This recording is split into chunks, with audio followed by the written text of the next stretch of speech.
Jeg kan se. Skal vi se. Innspillingen starter. Ja, sånn at alle vet det. Det er veldig greit å ha det, så vi kan dele på det. Men jeg tror vi bare begynner så smått. Selv om vi ikke er veldig mange, så begynner vi så smått. For vi må bare ta de første stegene og se hva vi får til. Er du ikke enig i det, Patrick? Ja, så da det går kan bra. jeg bare si litt bakgrunnen, eller i hvert fall for først å si at jeg heter Marianne Wood, jeg er nestleder i Norsk Varmblod. Og som det står i invitasjonen til webinaret da, så skal dette handle om unge i NV og Young International Breeders. Og i NV så har jo vi et medlemskap for de som er under 25, som heter Unge i NV. Men vi har til nå hatt lite aktivitet rettet mot aldersgruppa. Og vi er jo medlem av noe som heter World Breeding Federation for Sports Horses. Det er så langt at det Men det er jo en forening for stambøker, og de arrangerer annethvert år VM for Young International Breeders. Og det hadde jo vært et godt utgangspunkt for mye læring, da det nettopp er liksom for denne aldersgruppen. Så det med Young International Breeders, det er veldig nytt også for oss i NV. Så tanken bak webinaret er jo at vi skal også lære mer om det, høre interesse fra medlemmene, og så kan man jo da legge en plan fremover. Og der er det Patrick Hester kommer inn i bildet, for han har vært med selv, du har deltatt, og du har dømt. Så her har vi en mann som vet mye mer om Young International Breeding enn oss. Og da setter jeg ordet over til deg, så kan du ta og fortelle og gå gjennom litt for oss. Hei alle sammen, Patrick Hester snakkes. Det webinar skal være ikke helt i norsk, men jeg skal prøve. Så litt, ok? Det skal være i engelsk, but vi starter. Så jeg tenker for meg litt grann det historie om International Young Breeders det var startet by Christian Ludwig, and han var studbook chef i, jeg tenker det var Holstein eller en tungsk stambok. Så tenker han, the vision for han var to have mer, the Dutch or the German word ungsunkter i the German studbooks, mer improve the information til ungsunkter om breeding in the German studbooks. So that started in the early days. So it was in the very beginning, it was just the German studbooks. It was his idea to improve knowledge and actually go through help young people, encourage them, because really what we need in Norway is a continuation. We want the future generations of young people to continue forward breeding horses for the sport, and equally to breed them for the market. So in that they need the skills to evaluate really and become more aware of what's involved in sport horse breeding, and to keep modernizing the breeding as well to meet both the sport and the market requirements. And we can see that for the older people joining the webinar, we can see how the horse has evolved towards the top level sport now, but it needs breeders at the grassroots to really think about, plan it now in paper almost what their breeding decisions are next year and maybe for 10 years time. So that's the focus of it, and it's to really improve knowledge and to gain insights, not just from your local region, breeding region, but also nationally and internationally when you meet those people at the competitions. That was the big thing for me. So my history with it is 2005, finishing my degree in equine studies, equine science. I was sitting in the library of the college And of course, all the breeding magazines from around the world were in the library, and it was the International Breeding News, and there was just a little section in it, and it was explaining the 2005 International Young Breeder Championships in Denmark. And I think there was about 3 months to the actual date of it. So I was just like, this is definitely for me. And I kind of lobbied with the stud book and with Horseboard Ireland, I think it was at the time, to maybe allocate some money to go to it. That wasn't in their budget that year.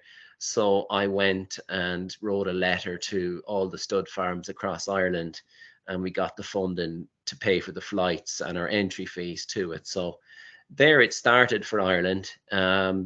You know, they say in Ireland we cobbled the team together, but we got a team together to go and learn. And you know, there's still people on that team that I'm friendly with today, 20 years on. So it's a huge networking activity for the young people, even though they mightn't make it to the competition itself. You're going to meet at the training days like-minded breeders from both in Norway, and again, when you if you reach the team and go to the championships, you're meeting all the other stud books from across the world. And I see there was 26 teams there recently on the website, and I think they represented 12 different countries. So it's a major networking opportunity, and it's a bit different nowadays. We're also well connected on social media compared to back then. You'll connect with so many people on it, and yeah, so that was the history of it. I was continued with the program in Ireland then, and in 2007, back at home in Ireland, I was kind of the young breeder national champion in the senior side of things. I was probably heading towards 25, and then I represented Ireland at the championships in Germany that year in 2007. So yeah, that's kind of my involvement in it. And I think for the people looking in, it was the evaluation of the horses, the connecting with people, both my own age and older people in the industry through the training, that was the most important bit as a breeder, to be able to evaluate, address issues in a mare, and maybe make the decision not to breed her, or try to focus on better stallion selection, both on a commercial basis and for the market itself as well. So yeah, that was my background at it. And in 2009, I was out of the category to compete at the 2009 championships. Ireland at that stage had got up and running at it. The local farming advisory system in Ireland called Teagasc launched a training initiative where they went around the country to different venues and tried to gather young people to join and to get it up and running. And 2009, they hosted the event itself. And just on that, I just want to say to Norsk Varmblod, and again, not a terrible amount of people viewing it, but not to be disheartened with that, because that was the challenge with them as well at the time. It was, they had huge problems gathering the numbers for it. But when they had some success, they persisted at it. I see now today, the training days has 50 kids at it, at the different venues for training. So you just have to play the hard grind at it to make it successful, and I'm certainly committed to helping you on it. So that's kind of the background to it, everybody, and that was my involvement in it. And I think it really set me up. There's been many things from that. I worked in Denmark for a year afterwards at Ib Kirk's place at Katrina Lund. It's where I met my wife. So all of this came out of young breeders. So my kids are a consequence of young breeders. So that's no joke. So I spent some time there with Ipa Bettina Kirk, learned the ropes, the training and the young horse development and the stallion business.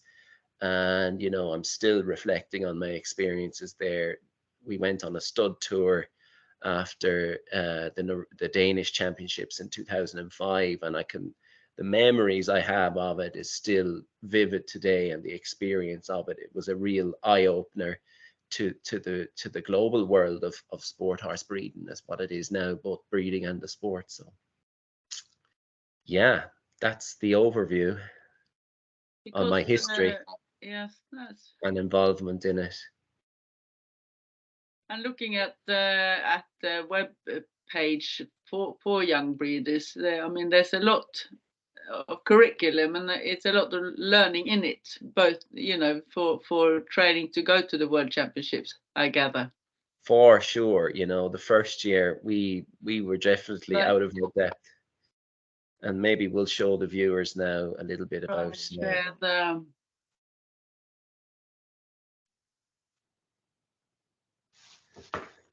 if I can find that web page. Skal vi se. Ja, den her i stad. Ser dere denne nå? Ja. Ja. Kan gjøre det. Dette er jo disse 4 punktene man trener og blir bedømt etter. Er det så å forstå? Ja, kan se det. So maybe do you want to go through any more of the... Yeah, I suppose we can lightly discuss all of them. We're not going to go into the questions, but No. I think when you arrive at the competition, you've obviously been qualified from your national competition, and you then attend. The theory is, I think, is the first part of it, judging from what I could see at the last press release on the news section. So the theory is based on those topics: breeding. There's probably kind of some reproductive questions in there, and health and welfare, international sport and stud books, and, you know, probably just some, you know, it's multiple choice questions, and you're graded on it, on your answers. So that will take a little bit of research and some study, will I say. And just the second, the andre section there are the judging of confirmation traits. And again, in the competition, this will be part of the national training as well. You'll have the judges. They'll judge 2 horses, and their scores are maybe discussed. And then after that, then there's a selection of horses. I think it's 3 to 4 horses that you, as a young breeder at the competition, judge yourself on your score sheet. So that score then goes forward, and then you're judged on the disparity between the judges and your score, and that's what gives you points. And then the athleticism then is judged on the loose movement of the horse. Again, the judge will deliver his scores on maybe 2 pre-selected horses, so that you can get the psyche. I find this is the same challenge we have in Ireland for our foal sale, the Breeders Select Foal Sale Ireland. We have 8 on the panel there, and it's very difficult to if you haven't got the calibration done right, and if the people that haven't joined, it's quite challenging to get the scoring quite clear and consistent. So it's nice to try and somewhat get inside the judge's head on the day. He'll give his comments on 2 horses maybe that are pre-judged, and then it's up to you, given what you've seen in front of you, given the judge's you know, his overview of the 2 pre-selected horses or pre-judged horses, then you go and you judge the other remaining horses that's put in front of you for examination. So it's on loose movement, walk, trot, gallop. Then it'll also be judged on the confirmation as well. Sorry, that's in the last section. We didn't mention that, the confirmation. And then this is more the function side of things, the competition, you know, how do they score? So again, all of this will take a little bit of reading up on, and it'll come through in the training days, and then presenting a horse in hand then, which Mariana, I feel quite well equipped to be able to explain that to people, because presenting the horse in hand is on the triangle, and like if anyone that joined the demo at the Norsk Varmblod championships last Friday, we were really thinking about how we can gain control of the horse's feet.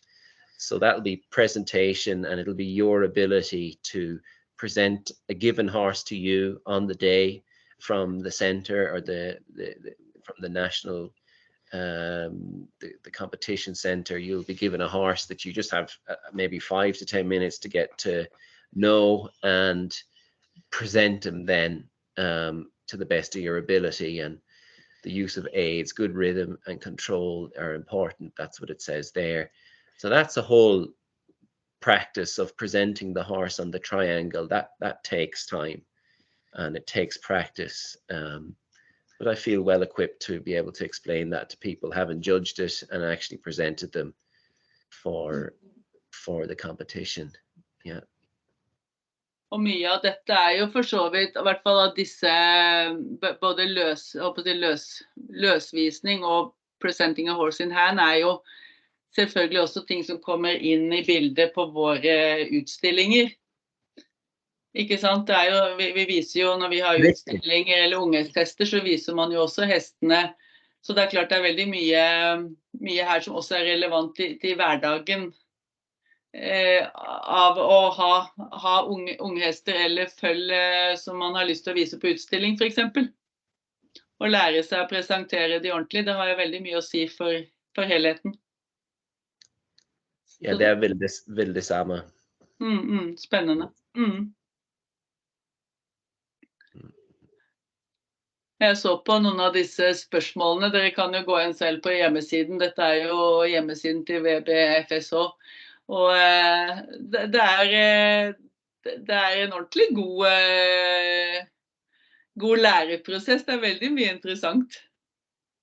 Yeah, yeah.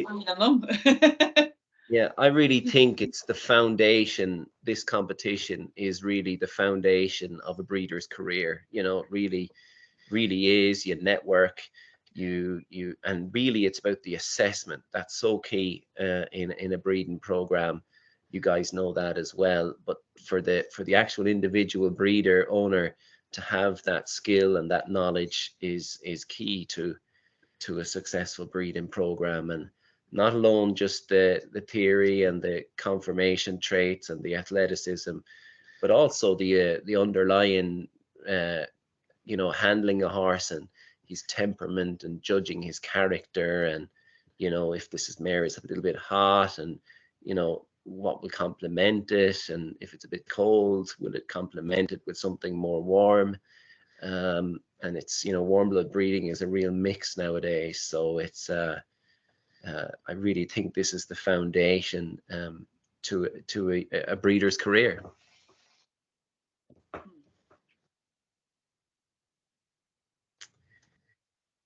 Yeah.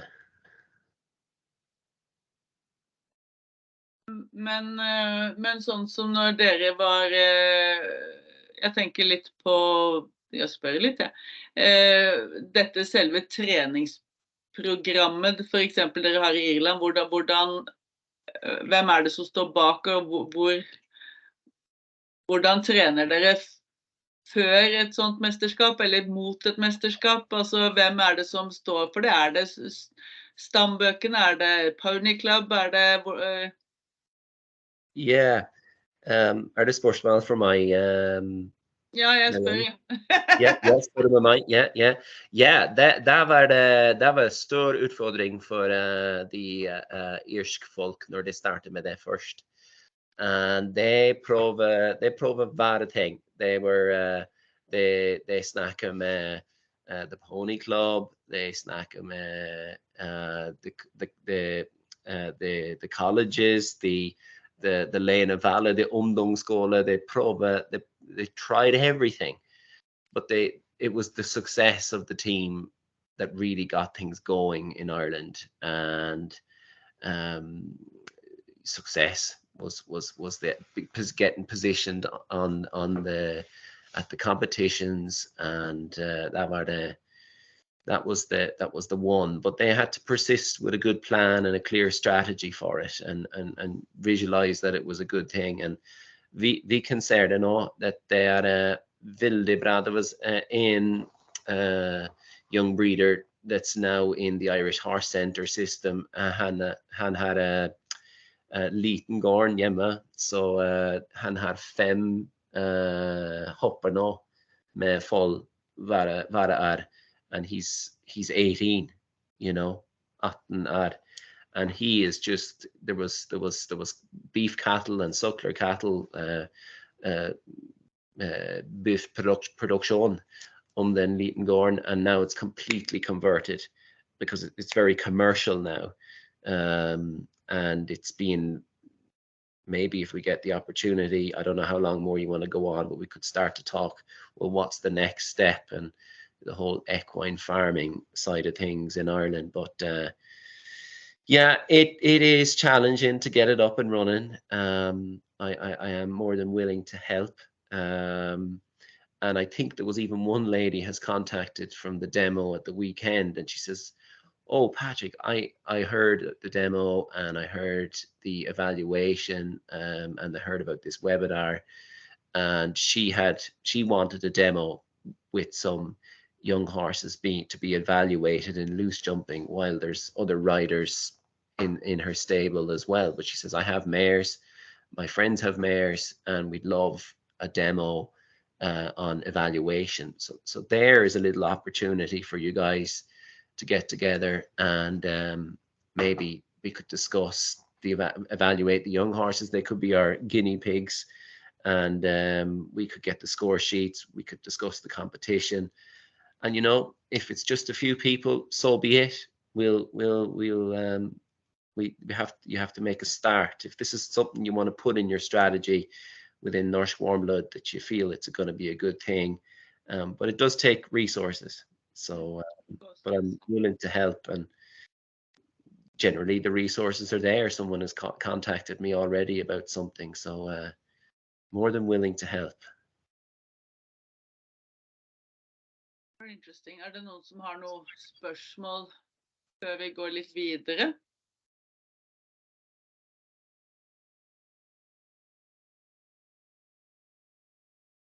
For som Patrick nevnte, og som dere har i Irland, dette jo dette med også en ting liksom oppdrett, men også litt dette med equine farming og breeding og production, som du nevnte litt grann om. Om du ville snakke litt om hvordan, liksom, hvordan dette og drive med, hvordan litt med hvordan det kan føre videre i Irland. Hva dere har gjort da. Yeah, I think I suppose, like, well, you know, post competition, post young breeders, you know, what is going to happen, you know. So I've reached 25, 30 years of age, and this is, I'll give you the current scenario in Ireland. The whole, you know, the next thing was we got involved after in 2016. We probably always, I suppose, that to strip it back there, where did I go next after young breeders once I was too old? I loved the evaluation part of it, and I knew in Ireland at the time, when I went back after Denmark and I'd seen what I'd seen, I said, I have to get this up and running in Ireland, linear scoring of foals, and just get the ball rolling. So I started a little show in my local hometown in the west of Ireland. And I think the first year, 2009, the aim of it was to give feedback to breeders and reward them for their breeding endeavors. Okay, and none of the Irish local shows actually, you were put in a line and you were told first, second, and third, but you were never told why. And I said I wanted to change that, and it was ambitious. You know, they were like, "What is this linear scoring thing, grading?" And then we discussed. There was only 6 foals in the class, so that's why I'm saying don't be put out if there's small numbers on this webinar here tonight. I'm not put out by it at all, because I've seen it. I had the vision to start and make action. There was 6 foals at it, and we got in, tried to get the best judges we could to come. We got, I think there was a lady from the Young Breeders in Germany. She came to judge it on 2 years. We had David O'Brien, international show jumper. We had a lady from England that had written some books on breeding. We invited her over. So that went on for 3 or 4 or 5 years. And it grew steadily. And then we used to have a young horse 3-year-old evaluation section on afterwards as well. And the breeders loved, the Irish breeders loved the feedback. Didn't agree with it all, but sure, hey ho, that's part of it. It's just someone's evaluation on the day. And so I suppose fast track it then. There was a group building then, like-minded breeders in the local area. And then if you see it now, you'll see it. It's called the Mayo Roscommon Breeders Group. We've got about 5,000 followers on Facebook, and that all started from that little village in the west of Ireland, and it's got 5,000 followers, and it's really grown into a significant organization. But the main thing then I want to connect on there and bring it to where did equine farming go, or where did the Young Breeder program go, and how did equine farming develop? Well, it was our involvement in a program that was run by the Department of Agriculture, which was knowledge transfer. Now, I'm sure that there's groups here in Norway. I suppose that's why I'm coming on here. I want to know more about the sector and get out of my little hibernation unit here at Starum. And this was allocated funding on the transfer of knowledge to horse breeders. So it was a €2 million fund, and I was lucky enough to become a facilitator of those groups. I had 4 groups, and that's when I started in Ireland, or in Norway at the beginning of that 2017 it started. I flew in and out and ran the program until 2019. But that was the real eureka moment when we said, hello, this is a program within the Department of Agriculture in Ireland. It's knowledge transfer for breeders, horse breeders. Then there was other ones for dairy and beef and cereal and arable crops, and all of them had their own individual programs, KT programs, so that it was specific to the sector. And then we were like, okay, right, this is good. We've got into this program here. And then we started to look at the definition of farming within the Department of Agriculture. And then we found that it was actually, when they described agriculture in Ireland, there was beef, dairy, tillage, sheep, pig production. And then in the middle of it all, we've seen this phrase. It said breeding and production, rearing of horses, bloodstock. And just kind of the light bulb moment came on, and I was like, okay, they recognize us, but they're not supporting us.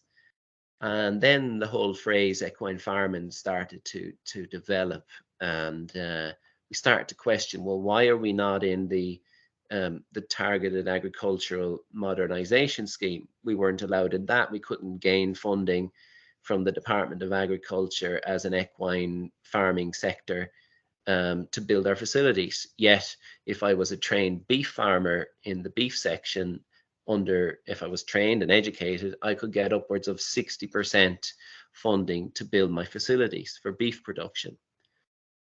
And then we were like, right, well, we really need to lobby this. And that started then the Equine Farming Task Force.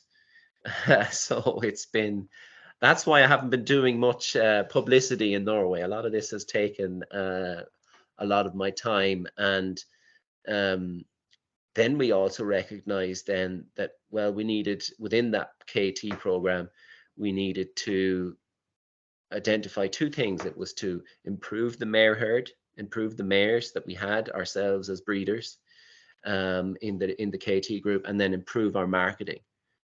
And from that grew the Breeders Select Foal Sale Ireland. And even if you want to pull up the website there, the Irish Horse Centre, Mariana, we could show the breeders, the viewers, and that now is at edition 6, and that's we've brought the average full price from 2,250 euros to 5,650 euros.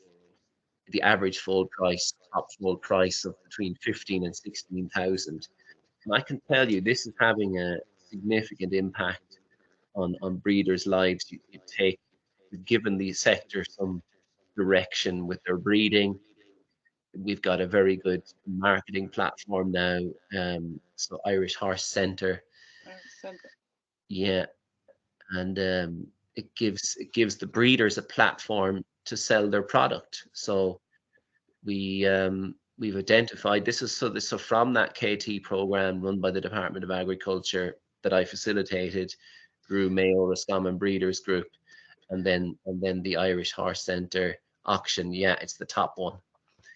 IHC Auctions actually is okay. There you are. yeah, sorry, that's the business name of it.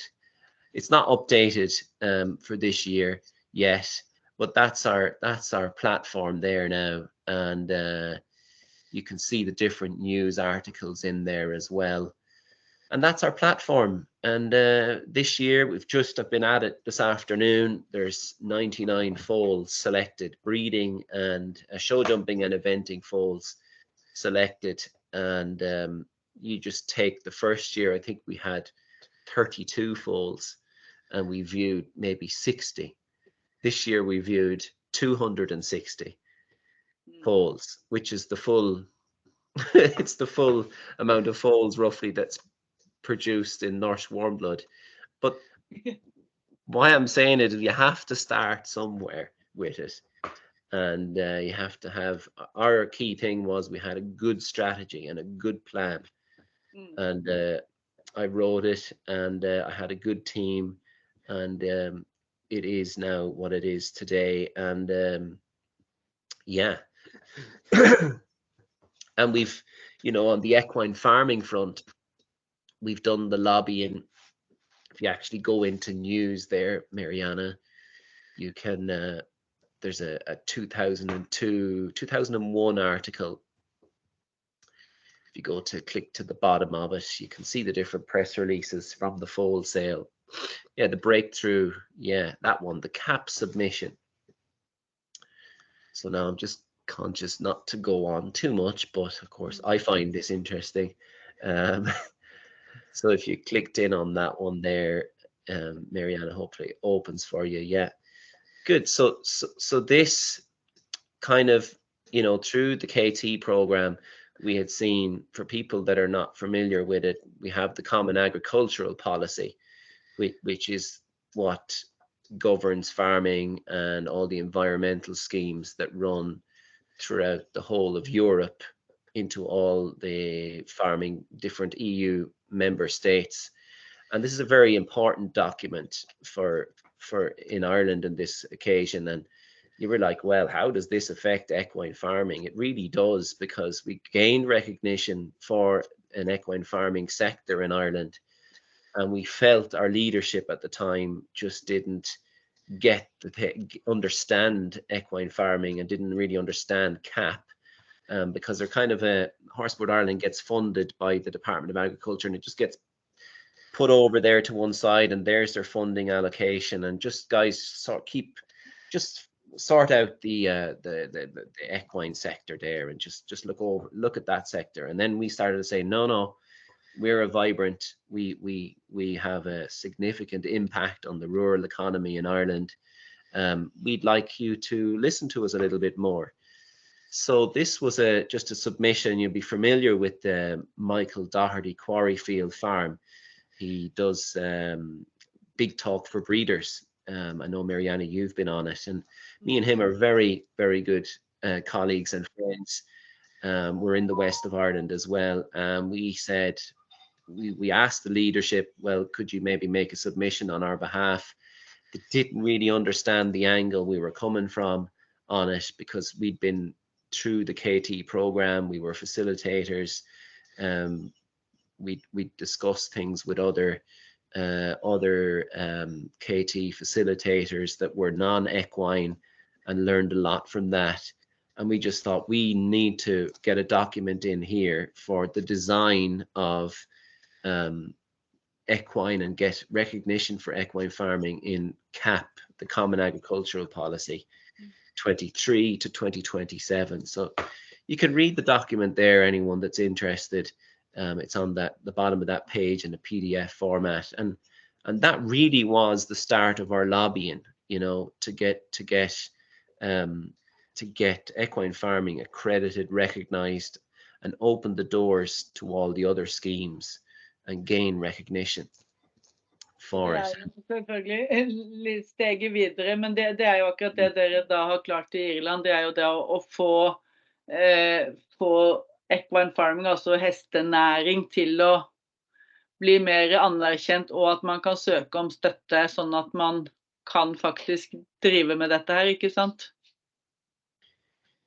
Ja, riktig. Ja, riktig. And, og vi har vel ikke noe sånt noe her I Norge foreløpig, I hvert fall, som knyttet til hest- og landbruksnæring, var det som vi... Yeah. Men ja, så det...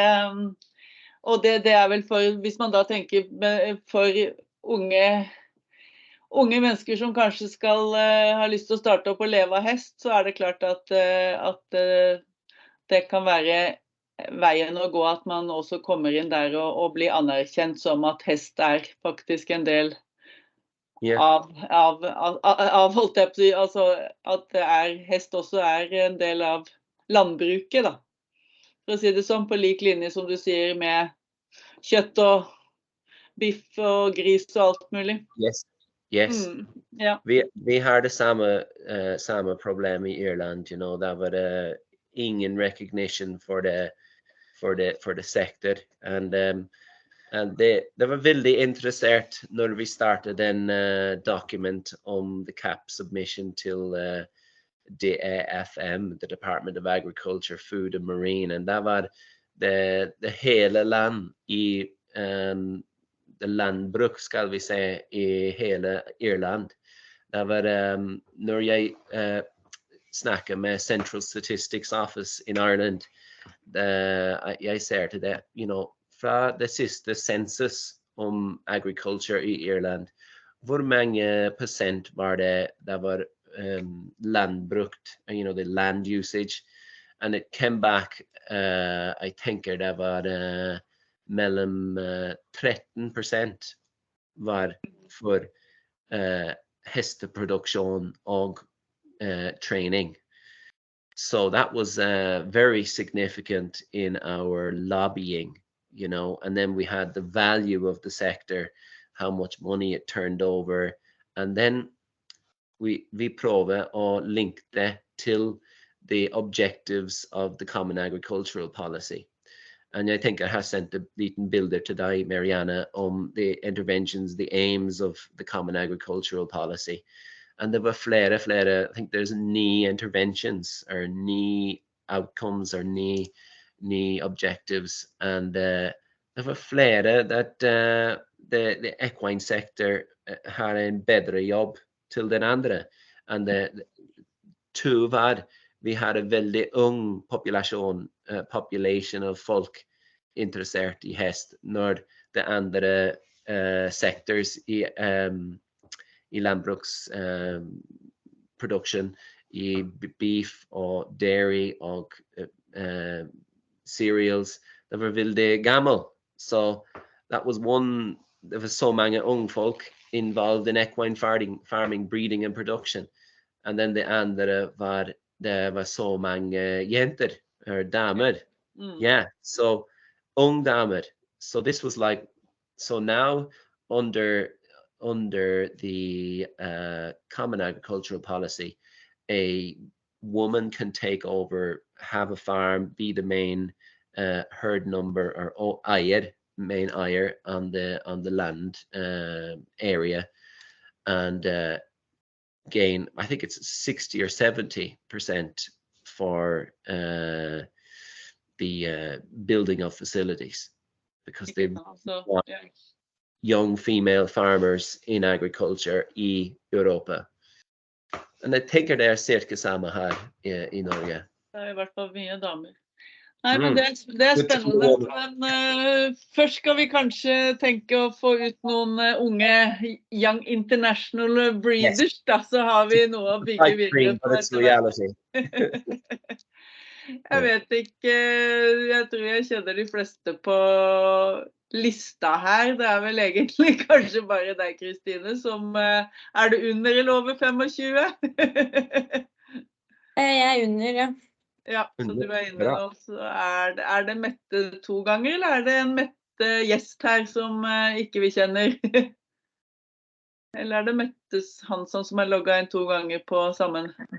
Ja, for det at jeg logget inn både via telefonen og på PC-en, for PC-en min hadde ikke lyd, så jeg dobbelt. Ja, ikke sant. Så du over 25? Ja, jeg dessverre ikke ung og lovende lenger. Ja, det tror jeg vel kanskje ikke Berg Siri heller, for å si det sånn. Eller, jeg har ikke møtt deg, men... Hun heller ikke, hun lovende, men ikke så ung. Ja, absolutt ikke. Men lovende vi alle, mann.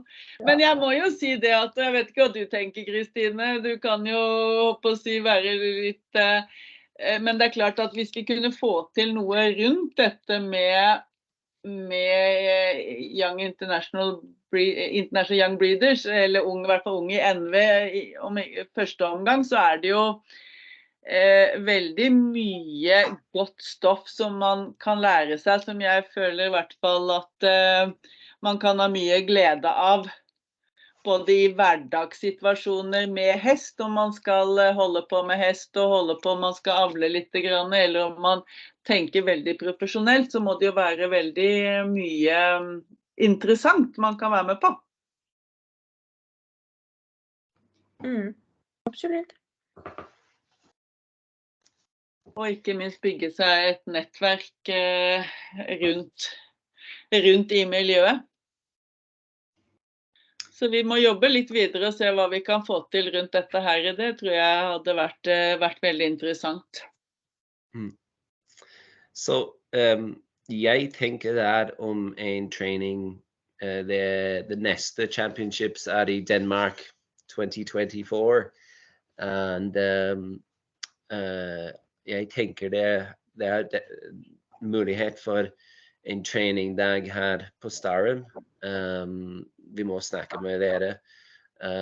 But I had a network of young breeders in my teaching network within style Patrick Hester. So I think I could definitely pool a team together. And I also think some older people could attend it as well. Older breeders or anyone interested wouldn't just close the doors on that and just get the word going. And and I think even the lady that contacted me was from Moss. That's nice and close to Oslo as well. And I had a tag the Riterforbund the webinar also, so it's definitely worth lite grann mer perseverance there as well.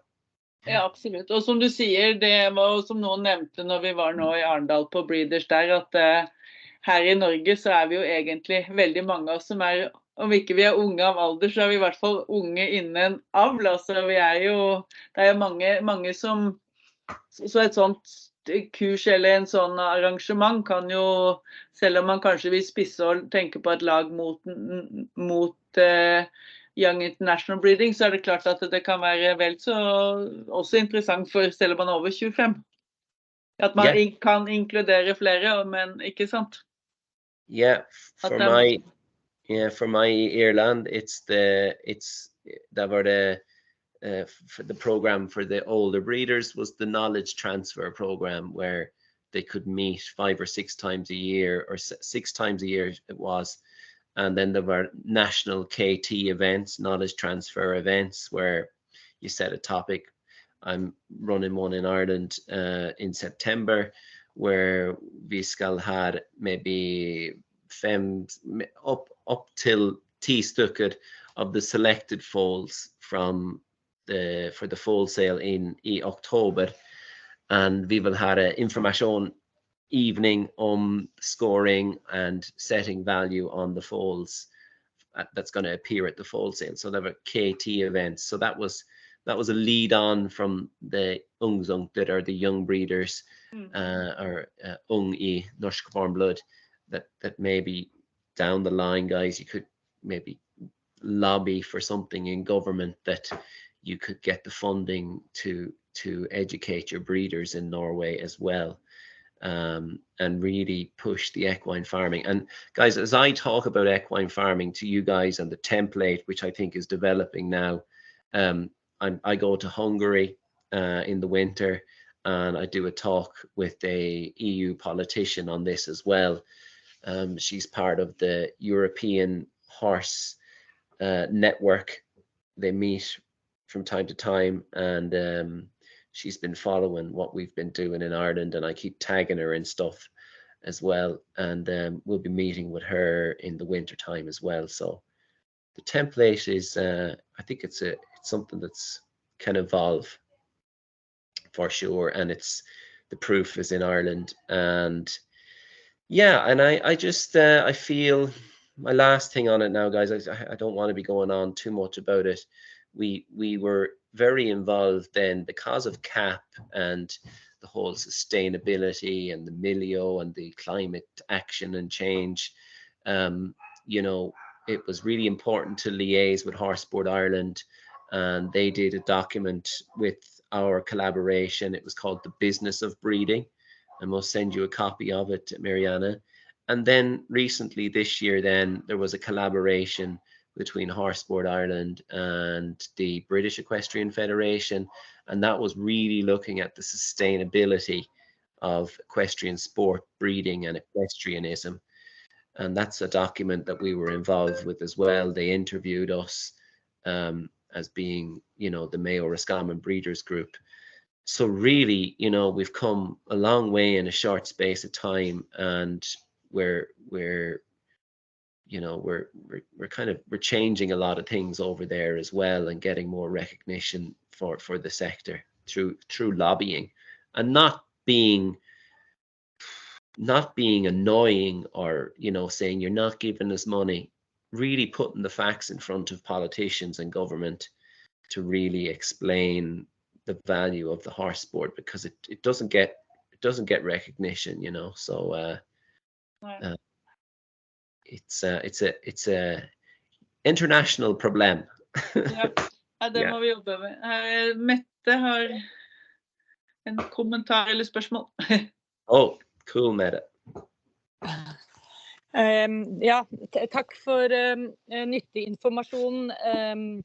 Jeg tenkte jeg bare ville egentlig legge til at jeg tror vi jo absolutt nødt til å liksom styrke det fokuset på hva ung i Norsk Varmblod kan innebære da, og det absolutt en gulrot å kunne tenke seg et lag mot VM, og det har vi jo sånn sett allerede diskutert i styret og har et ønske om, og så må nok vi gjøre en forsterket jobb på å liksom lage noen verktøy og noen planer som gjør at et slikt mål kan bli realistisk. Ja,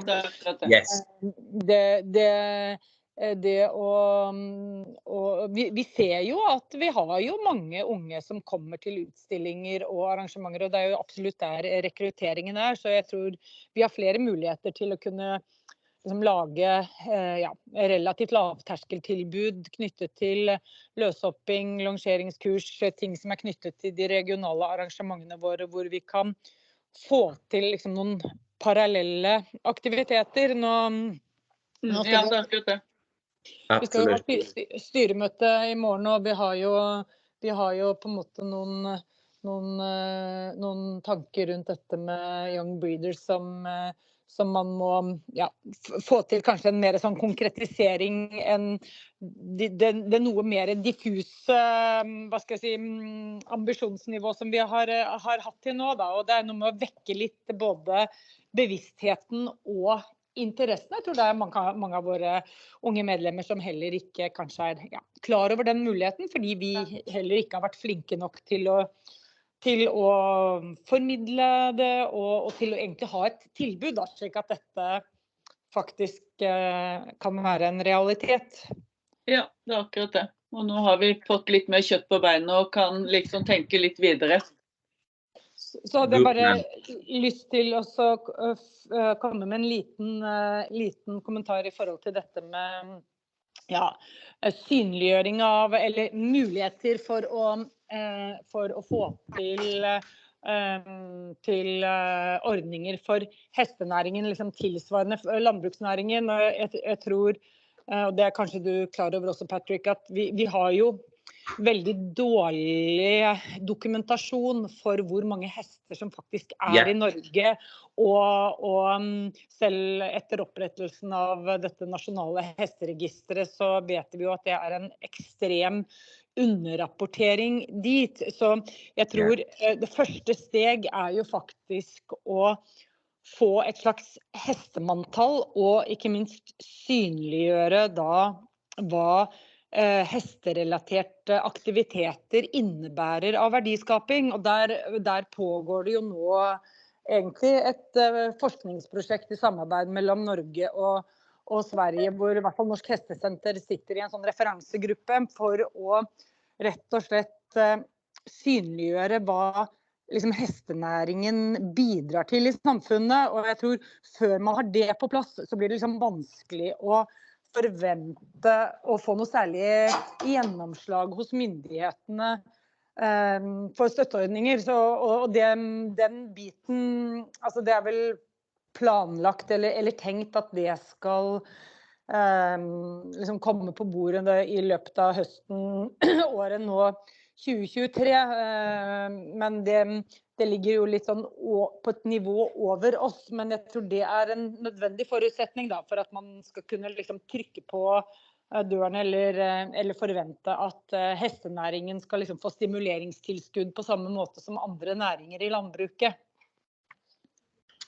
Yeah, I think there the connection du må lage med the landbruks with the farming community i Norge. Når du up and running, men the big thing in Ireland Meta was that down through the years they always had these industry documents where they they always calibrated the value of it and they kept documenting it, and I think that's really important from the political side of things. But for now we got to focus on young breeders and getting the training days up and running. And I really put it to you guys that you should try, and I can help you to really have a team in Denmark. It's only down the road.